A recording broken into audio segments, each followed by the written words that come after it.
You might be interested to know that your vehicle can help you parallel and perpendicular park and help guide you out of a tight parallel parking spot.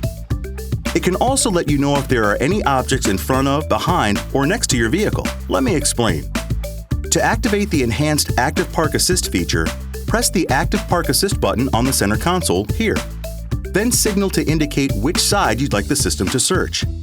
An information screen will appear on your center display, and the system will begin to scan for available parking spots. Once an appropriate spot is found, you'll hear a chime and see a Spot Found message on your touchscreen. Then, simply follow the prompts on your touchscreen. You'll be responsible for driver controls such as accelerating, shifting, and braking as needed. And be sure to watch your mirrors and your surroundings for any objects which you may be getting too close to. In addition, the system can help you back into a perpendicular, non-angular traditional parking spot. While traveling under 20 miles per hour and about 3 feet from other vehicles, just press the Active Park Assist button 2 times. Signal to indicate which side you want to park on, pull up past the park cars you want to park near, then simply follow the instructions on your touchscreen. Accelerating, shifting, and braking is needed. Keep in mind, you can cancel the parking process at any time by grabbing the steering wheel or pressing the activation button again. Active Park Assist can also help you get out of a tight parallel parking space, which is great if someone is parked too close in front of or behind you. Just press the same Active Park Assist button you used to park.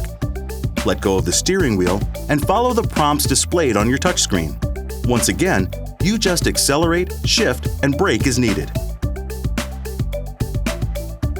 If by chance the system doesn't automatically engage when you turn the ignition on, you can press the soft touch button on the sync screen and then press Park Out Assist and follow the prompts. Your vehicle also has something called side sensing. It's an enhancement to your forward and reverse sensing systems.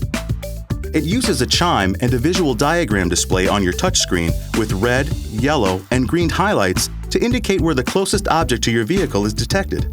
Red indicates the closest and green is the farthest away. One more thing, in order for the system to function properly, sensors must be clear of snow, ice, or mud. Any questions? Go to owner.ford.com.